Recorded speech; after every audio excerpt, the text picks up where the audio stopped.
বিসমিল্লাহির রহমানির রহিম। আসসালামু আলাইকুম।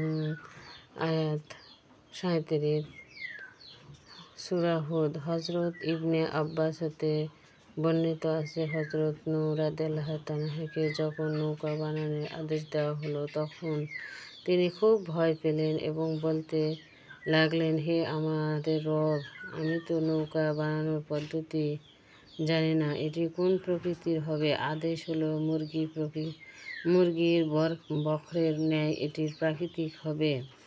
আমার ফেরেশতারা দেখিয়ে দিতে থাকবে আর তুমি সেরকম বানিয়ে যাবে।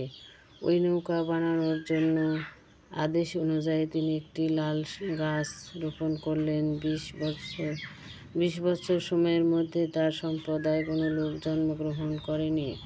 ওই গাছ রোপণকালে যারা শিশু ছিল তারা বড় হয়ে আপন পিতার অনুসারী হলো।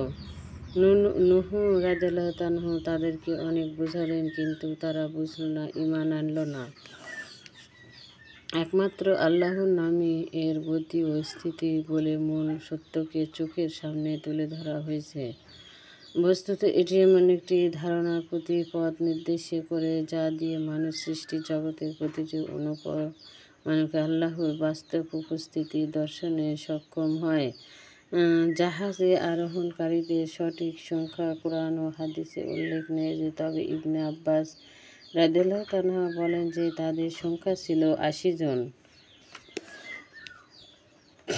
কোনো কোনো ভাষ্যকার হতে বর্ণিত আছে যে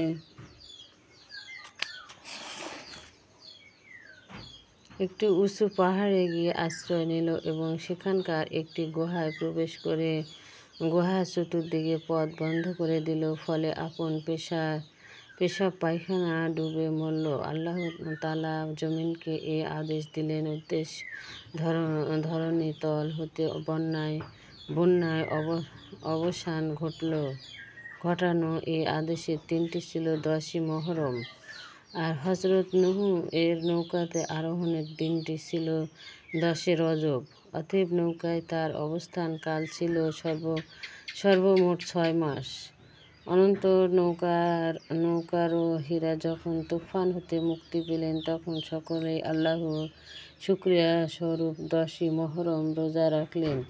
এমনকি জীবজন্তু ও পক্ষীকুল ও তার নৌকার যখন আসমান অবস্থায় কাবাঘরের পাশ দিয়ে যাচ্ছিল তখন সেখানে 7 বার তওয়াফ বা প্রদক্ষিণ করল এবং প্লাবনকালে আল্লাহ তাআলা হজরে আসওয়াদ বা বেহেশতি কাল পাথরখানা আবু কুবাইস পাহাড়ে সংরক্ষিত রেখেছিলেন। বর্ণিত আছে, জমিন যখন আদেশ দেওয়া হলো তখন সে শুধু আপন পানি শোষণ করে নিল যা এটির তলদেশ হতে উথলিয়ে উঠেছিল, আর আকাশ হতে বর্ষিত পানি দ্বারা নদ নদী ইত্যাদি সৃষ্টি হলো।